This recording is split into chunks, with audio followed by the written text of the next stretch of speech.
I want to ask you a question that I asked to Will McCaskill, and it's possible that you just Hmm. will say, I have no idea, but I'll ask it in two forms, and it's this sort of, if you were like dictator for like the next hour, and you Hmm. just had command of legislation and the armed forces to put everything into effect.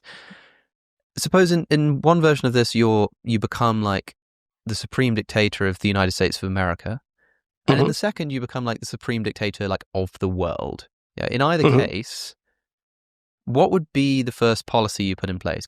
I Yeah. would, I would put in place policies to demand transparency from the US companies that are producing the cutting edge AI technology. So I'm thinking OpenAI, Anthropic, Google DeepMind, and xAI.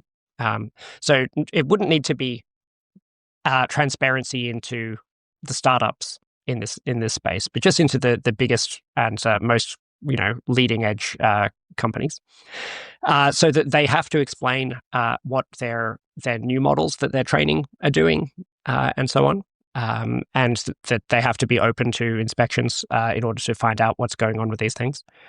And so I think that transparency would be very useful.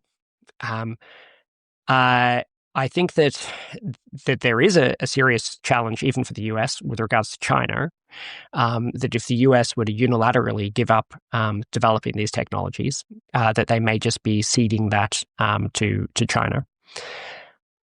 But I think that there's been very little attempt to actually just reach a deal with China on this. I think China is behind on AI. That's generally agreed. Exactly how far behind they are is less clear, and it might not be very far. But if China is behind, and there is this possibility that whoever gets to super intelligent AI first has some kind of extreme advantage over the other party, then I think that it's in their interests to have a deal that no one gets there, or at least no one gets there soon until there's some kind of agreement as to how to do it. Um, and so then the question is how to design verification mechanisms in order to enforce such a treaty.